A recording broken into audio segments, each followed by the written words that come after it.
నా పేరు ఎం వెంకటేశ్వరరావు. ఎక్కడి నుంచి వచ్చారండి? అది నందిగామ నియోజకవర్గం, విజయవాడ పార్లమెంటు.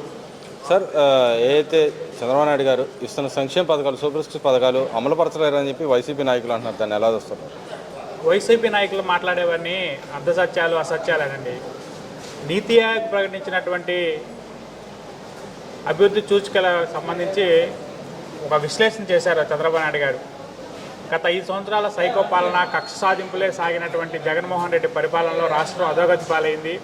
ఆర్థిక వ్యవస్థను చిన్నాభిన్నం చేశారు. ప్రతి వ్యవస్థలో కూడా సైకో బ్యాచ్ దూరి అన్ని రంగాలని భ్రష్టుపట్టించారు. దానికి నిదర్శనమే ఈరోజు నీతి ఆయోగ్ ప్రదర్శించినటువంటి సూచీలని చెప్పి ఒక నివేదిక, పార్లమెంట్ ప్రధానమంత్రి అధ్యక్షతన ఉండేటటువంటి నీతి ఆయోగ్లో వచ్చిన నివేదికని రాష్ట్ర ప్రజలందరికీ తెలియపరిచే ఉద్దేశంలో చంద్రబాబు నాయుడు గారు రాష్ట్ర ఆర్థిక పరిస్థితి, గతంలో బీహార్ గురించి చెప్పుకునేటటువంటి వాళ్ళు ప్రస్తుతం మన రాష్ట్రం అభివృద్ధిలో అడుగు స్థానానికి ఉంది.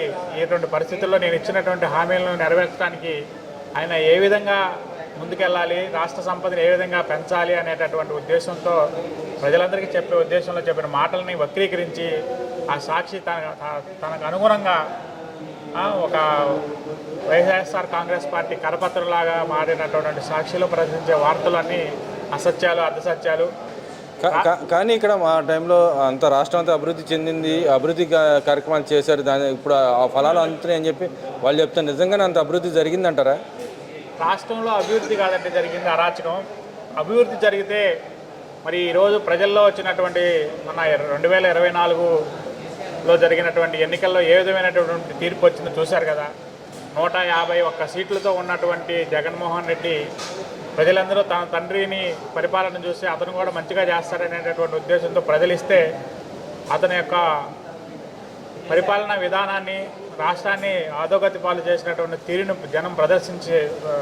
జనం ఇచ్చిన తీర్పును బట్టే మనం అర్థం చేసుకోవాలి. 151 స్థానాలు 11 స్థానాలు పడిపోయినట్టు అభివృద్ధి కూడా అలానే ఉంది. అన్ని చోట్ల, ప్రతి చోట కూడా మండలానికి ఒక సైకో బ్యాచ్ తయారయ్యి రాష్ట్రాన్ని పొత్తుల వారీగా పంచుకున్నారు. ఒక పక్క పెద్దిరెడ్డి రామచంద్రారెడ్డి, విజయసాయిరెడ్డి, సజ్జల రామకృష్ణారెడ్డి, వైవి సుబ్బారెడ్డి, వీళ్ళందరూ కూడా రీజనల్ కోఆర్డినేటర్లుగా ఉంటూ అక్కడ దందాలు, ఇసుక, మైనింగ్, మైన్స్ అన్నీ కూడా దోచుకుని వారి ఖజానాల్లో దాచుకున్నారే తప్ప రాష్ట్రాన్ని అభివృద్ధి చేసినటువంటి పరిపాలన బాల. గత 5 సంవత్సరాల్లో ఏ ఒక్కసారి కూడా దావోస్కి వెళ్ళి ఇదిగో రాష్ట్రానికి మేము ఈ పరిశ్రమలు తీసుకొస్తున్నాం, వీటికి సంబంధించి చర్చలు జరిపి రాష్ట్రంలో సెక్రటేరియట్లో ఒప్పందాలు చేసుకున్నాం, ఎంఓఏలు చేసుకున్నాం అని చెప్పి ప్రకటించినటువంటి దాఖలాలు ఎప్పుడూ లేదు. అదే రాష్ట్రం అభివృద్ధి చెందిందా, అధోగతి పాలైందా అని చెప్పి ప్రజలందరూ 3 లక్షల కోట్ల దాకా తెచ్చారంట కదా ఎంఓఏలు చేసుకొని. మరి తెస్తే ఎక్కడ స్థాపించారు? మరి మీరు పోతా ఒకరోజు చెప్పిపోవచ్చు కదా. నువ్వు ముఖ్యమంత్రిగా దిగిపోయే రోజు నేను తీసుకొచ్చినటువంటి దావోస్ వెళ్ళా, లేకపోతే పలానా సాటికి వెళ్ళినప్పుడు వచ్చినటువంటి 3 లక్షల కోట్ల పెట్టుబడులు పలానా రాష్ట్రంలో, పలానా మండలంలో, పలానా సాట మేము ఇన్ని భూములు కేటాయించాం, వాళ్ళకి ఇంత నీరు ఇచ్చాం, వాళ్ళు ఇన్ని పరిశ్రమలు పెట్టారు, దానివల్ల మనకి ఇంత ఆదాయం వచ్చిందని చెప్పి చంద్రబాబు నాయుడు గారు 2014-19 మంది వందలాది కంపెనీలు తీసుకొచ్చారు, కియా తీసుకొచ్చారు అని ఒక లైవ్ దృష్టాంతం కనబడుతుంది. జగన్మోహన్ రెడ్డి చేసిన పరిపాలనలో అన్నీ రాష్ట్రాన్ని వదిలిపెట్టి వెళ్ళింది తప్ప ఒక్కడు కూడా రాష్ట్రంలో ఇండస్ట్రీలు అని పెట్టింది లేదు. అటు ప్రకాశం జిల్లా రామాయపట్నంలో ఆంధ్ర పేపర్ మిల్స్ కానీ, వైజాగ్లో ఇచ్చినటువంటి లూలు మాల్ కానీ ప్రతి చోట కూడా వీళ్ళు కమిషన్లని కోసం ఒత్తిడి చేసి ఆయా కంపెనీలని, ఆయా సంస్థల యజమానిని ఏదించడం వల్లే రాష్ట్రంలో పరిశ్రమలు కానీ, సంస్థలు కానీ రాకుండా రాష్ట్రం అధోగతి పాలై ఈరోజు. కానీ వీళ్ళు వెళ్ళినా కూడా ఒకటి కూడా తీసుకురాదు, ఒక ఎంఓయూ కూడా చేసుకోలేదు. మరి అడుగుతున్నారు వాళ్ళు. ఇప్పుడు కొన్ని గొప్ప పనులన్నీ రోమ్ అనే నగరం ఒక రోజులో నిర్మించలేదు, దానికి ఒక టైం పట్టింది. దావోస్లో వెళ్ళినప్పుడు వివిధ రకాలైనటువంటి కంపెనీలు, బిల్ గేట్స్ నుంచి మనకి కావాల్సినటువంటి, రాష్ట్రానికి కావాల్సినటువంటి ఏఐకి సంబంధించిన సాఫ్ట్వేర్ కంపెనీలు కానివ్వండి, వీటన్నిటితో కూడా చర్చలు జరిపి వాళ్ళ దగ్గర ఒక రకమైనటువంటి పాజిటివ్, మేము మీ రాష్ట్రంలో పెట్టుకుంటాం, మాకు రాయితీలు కల్పించాలని వాళ్ళు అడిగిన రాబోయే సమీప భవిష్యత్తులో ఆంధ్రప్రదేశ్ సచివాలయం వేదికగానే ఎంఓఏలన్నీ జరుగుతాయని చెప్పేసి లోకేష్ గారు కానీ చంద్రబాబు నాయుడు గారు కానీ చెబుతున్నారు. అది మనం మరి కొద్ది రోజుల్లో చూస్తాం. కానీ ఇక్కడ లోకేష్ గారిని ప్రమోషన్ చేయడానికే దావోస్ తీసుకెళ్ళాడు అంటున్నారు కదా, నిజంగానే ప్రమోట్ చేయాలంటారా లోకేష్ గారిని? లోకేష్ గారిని ఒక ప్రమోట్ చేసేది ఏంటండి, ఒక రాష్ట్రంలో సామాన్యుడు ప్రశ్నించలేనటువంటి స్థితికి వచ్చిన రాష్ట్రంలో యువగలం పేరుతో ప్రతి ఒక్కరికి ఎలా ప్రశ్నించాలి, ప్రశ్నించే ధైర్యాన్ని ప్రజల్లో నింపినవాడు నారా లోకేష్ గారు. 2023 జనవరి 27వ తేదీన 2 సంవత్సరాల క్రితం తొలి అడుగు ప్రారంభించి 3132 కిలోమీటర్లు పాదయాత్ర చేసి 97 నియోజకవర్గాల్లో పాదయాత్ర చేస్తే 90 నియోజకవర్గాల్లో తెలుగుదేశం పార్టీ ఘన విజయం సాధించింది. ఇది చాలదా? లోకేష్ గారిని ఇంకా ప్రమోట్ చేసుకోవాల్సిన అవసరం ఉందా? ఆయన ప్రూవ్డ్ లీడర్. లోకేష్ గారు ఆల్రెడీ ప్రూవ్డ్ లీడర్. 2014-19 మధ్య పంచాయతీరాజ్ విభాగానికి వచ్చినటువంటి స్కోచ్ అవార్డులే ఆయన పనితీరుకి, ఆయన ప్రమోషన్కి నిదర్శనం. ఇలా ఒక నాయకుడు, ఒక ప్రభుత్వం, ఒక వ్యవస్థ లోకేష్ గారిని ప్రమోట్ చేయాల్సిన అవసరం లేదండి. ఈయన ప్రజల్లో నాటుకుపోయినటువంటి నాయకుడు నారా లోకేష్ గారు. ఆయన పదవులు తీసుకుని ఇప్పుడు ఆయన తలుచుకుంటే ఈరోజు మొన్న మంత్రివర్గంలోనే మంచి పోర్ట్ఫోలియో తీసుకోవచ్చుగా.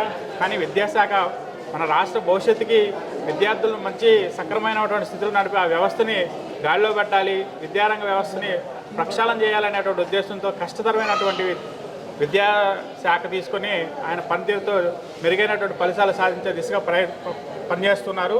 ఇంకోవైపు రాజకీయంగా చూసుకుంటే ఓటమి పాలైనా సరే అదే నియోజకవర్గంలో 20,000 ఓట్లతో ఓడిపోయిన లోకేష్ గారు ఈరోజు 94,000 ఓట్లతో రాష్ట్రంలో 3వ మెజార్టీ సాధించి గెలిచారంటే ఇంకా అంతకంటే లోకేష్ గారిని ప్రమోట్ చేసుకోవాల్సిన అవసరం ఎవరికి ఉంటుందండి?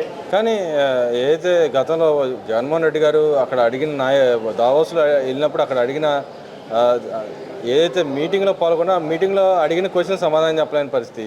ఇంకో ఆయన నాకు అక్కడ చలిలో నేను స్నానం చేయలేను కాబట్టి వెళ్ళాను అన్నాడు. వాళ్ళు ఈరోజు వచ్చి బహిరంగ ఎట్లా మాట్లాడగలుగుతున్నారు?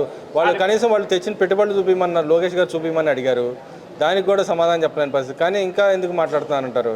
సార్, జనబాహుల్యంలో ఒక సామెత ఉండేది, దొంగే దొంగ అని అరిచినట్టు వాళ్ళు చేసినటువంటి అక్రమాలను, వాళ్ళు చేసిన అరాచకాలను, వాళ్ళ అసమర్థతను, వాళ్ళ చేతగానితనాన్ని కప్పిపుచ్చుకోవడానికే దావోస్లో ఏం జరగలేదు, అసలు వీళ్ళు దావోసే బాల, వాళ్ళు అక్కడికి వెళ్ళి ఏం జరిగిందో ఏందనేది కొద్ది రోజుల్లో ప్రజల ముందు పెడతారు. అలాగనే వాళ్ళు చేయలేని పనులన్నీ కూడా ఎవరూ చేయలేరు అన్నట్టుగా ఆ వైసీపీ సైకో బ్యాచ్ అంతా కూడా దొంగ నడిచినట్టుగా వాళ్ళు చేసేటటువంటి అసమర్థత కప్పుకొచ్చిన ప్రయత్నం చేస్తున్నారు. ఇది రాష్ట్ర ప్రజలంతా గమనిస్తూ ఉన్నారు. అదేవిధంగా విజయసాయిరెడ్డి గారు పార్టీ నుంచి ఎందుకు పోయారంటారు? వాళ్ళకిద్దరి మధ్య పొసగట్లేదా, లేకపోతే అటుపక్క బీజేపీతో ఉన్న లాబింగ్ పోయింది, ఇటు పక్క నన్ను ఎవరు పట్టించుకోరు, రేపొద్దున నా బతుకు కూడా మళ్ళీ చంపేస్తాడని భయంతో వెళ్ళిపోయాడు అంటారా? సార్, ఇప్పుడు జగన్మోహన్ రెడ్డి యొక్క అరాచకాల భవనానికి పునాది వేసింది విజయసాయిరెడ్డి. ఒక చార్టెడ్ అకౌంటెంట్గా తనకున్నటువంటి పరిజ్ఞానాన్ని సమాజ శ్రేయస్సు కోసం ఉపయోగించాల్సినటువంటి బాధ్యత కలిగిన ఒక చార్టెడ్ అకౌంటెంట్ ఒక కుటుంబానికి తొత్తుగా మారి వాళ్ళ అవినీతి అక్రమాలకి ఆజ్యం పోసి ప్రతి వ్యవస్థలో ఏ విధంగా మనం డ్యూటీ చేయొచ్చు, వాటిని ఎలా మనం దాచుకోవచ్చు అనేటటువంటి నేర్పింది విజయసాయిరెడ్డి. అది బహుమానంగానే ఆయనకి రాజ్యసభలు కానివ్వండి, టీటీడీ బోర్డు మెంబర్ల పదవులు కానీ కట్టబెట్టి ఆ రోజు ఒక సైకో ఫ్యామిలీ అతన్ని వాడుకుంది. అయినా సరే ఇప్పుడు మన తెలుగు భాషలో, తెలుగు ప్రాంతీయ నుడికారాల్లో వృద్ధనారి ప్రతిభత అన్నట్టు అన్ని పనులన్నీ చేసినా నుదుట్లో బొట్టు పెట్టుకొని నేను మారు మనసు పొందే అన్నట్టు ఆయన ఎవరితో వివాదాలు లేవు, నేను రాజకీయాలకు దూరంగా ఉంటానట్టు మాట్లాడుతున్నాడు. ఇది వృద్ధనారి ప్రతిభత అనే వ్యవహారమేనండి. చేయాల్సినంత ఆగమంతా చేసి మన మమతా కులకర్ణి గారు కూడా సన్యాసిని పాఠం తీసుకున్నారు. అట్లానే ఏంది అంటే ఈయన వ్యవసాయం చేస్తాను, నేను వ్యవసాయానికి వెళ్ళిపోతాను, ఏ పార్టీలో చేరను అంటాను. నిజంగానే ఆయన వ్యవసాయం చేసే అవకాశం ఉందంటారు అసలు రాష్ట్రంలో? గతంలో రైతులని కానీ అటు పక్కన మహిళలు, అమరావతి మహిళలను కానీ కించపరిచాడు, ఎన్నో భూములు ఆక్రమించుకున్నాడు. ఇప్పుడు ఆ విధంగా చేసే అవకాశం ఉందంటారు ఈయన అసలు వ్యవసాయం? ఒకటండి, అది ఇది అని కాదండి. ఒక రాజకీయ నాయకులు అయితేనేమి, మహిళా నాయకురాలు అయితేనేమి, అమరావతి మహిళలు అయితేనేమి, సమాజంలో ఏ ఒక్క వర్గాన్నైనా సరే అతను వ్యక్తిత్వ హననం చేయడంలో దిట్ట.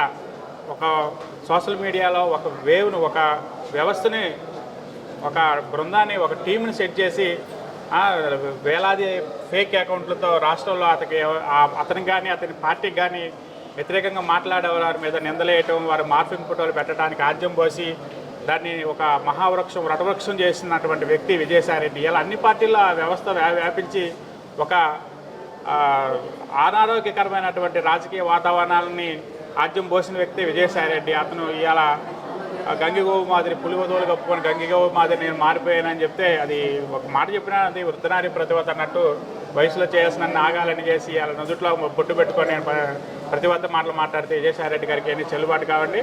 ప్రజలందరూ గమనిస్తూ ఉన్నారు. ఫైనల్గా చెప్పండి, ఏదైతే సూపర్ 6 పథకాలు అమలు పరుస్తాయని చంద్రబాబు నాయుడు గారు చెప్పారు, ఈ అమలుపరిచే అవకాశం ఎంత మాత్రం ఉందంటారు?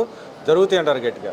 ఖచ్చితంగా చంద్రబాబు నాయుడు గారు ఆయన ఏదైతే ఎన్నికల హామీ ఇచ్చారో వాటన్నిటి కూడా నెరవేర్చుకోవడానికి సిద్ధంగా ఉన్నారు. రాష్ట్రానికి సంపద సృష్టి ముందు రాష్ట్రంలో మనం ఏ విధంగా సంపద సృష్టించాలి. ఇప్పుడు జగన్మోహన్ రెడ్డి మొన్న 2019-24 మధ్య చేసినటువంటి అన్నిటి కూడా కియా లాంటి పరిశ్రమలు వచ్చి ఒక పక్క మద్యం మీద విపరీతమైనటువంటి ఆదాయాన్ని ప్రజలను పీల్చి విప్పి చేసి సంపాదనతోనే అతను పథకాలు ఇచ్చి రాష్ట్రాన్ని లక్షల కోట్ల అప్పులు పాలు చేసి ఆ చేసిన అప్పులన్నీ బటన్ నొక్కాడే కానీ అతను రాష్ట్రాన్ని సంపద సృష్టించి రాష్ట్రాన్ని ఒక సంపద నిలయంగా చేసి తద్వారా వచ్చేటటువంటి ఆదాయాన్ని పేద ప్రజలకు పంచాలని చెప్పి చంద్రబాబు నాయుడు గారు చెప్తున్నారు.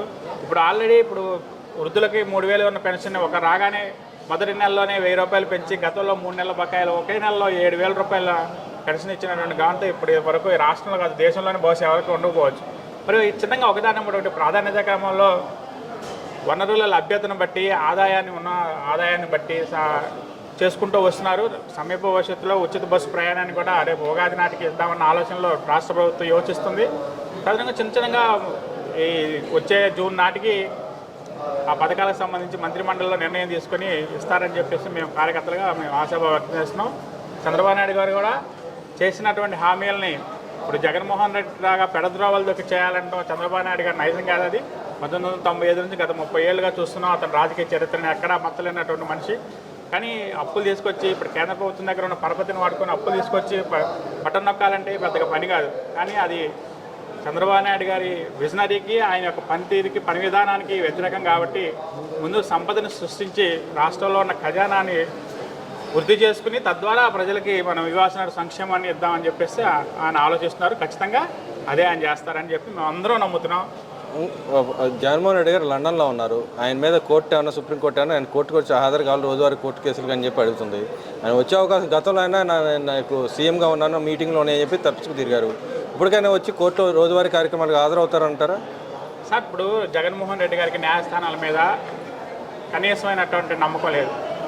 కొద్దో గొప్ప నమ్మకం ఉండాలిగా. న్యాయస్థానం మనం భారతదేశంలో రాజ్యాంగం ప్రసాదించినటువంటి న్యాయస్థానాలకు ఉన్నతమైనటువంటి విలువని గౌరవాన్ని ఆపాదించారు. అటువంటి ప్రతి ఒక్క న్యాయస్థానం ఇప్పుడు మీరు ఆయన కేసులు నమోదైనటువంటి నాంపల్లి ఏసీబీ కోర్టు దగ్గర నుంచి మీరు ఈడీ కోర్టులో అయినా సరే సుప్రీంకోర్టులో అయినా సరే ఏ కోర్టునైనా కూడా ఆయన అనుభవజ్ఞులైనటువంటి సీనియర్ నాయకులు కోట్లాది రూపాయలు ఇచ్చి పెట్టుకొని చట్టాల్లో ఉన్నటువంటి లొసుగుల్ని ఆసరాగా చేసుకుని ఆయన ఎప్పటికప్పుడు బయటపడుతున్నారు. చూద్దాం. ప్రతిదానికి శిశుపాలుడికి కూడా 100 తప్పుల తర్వాత ఆ శ్రీకృష్ణ చేతిలో దండం తప్పలేదు. ప్రతి మనిషికి వ్యవస్థకి ఎక్కడో అక్కడ ఎన్ను ఉంటుంది.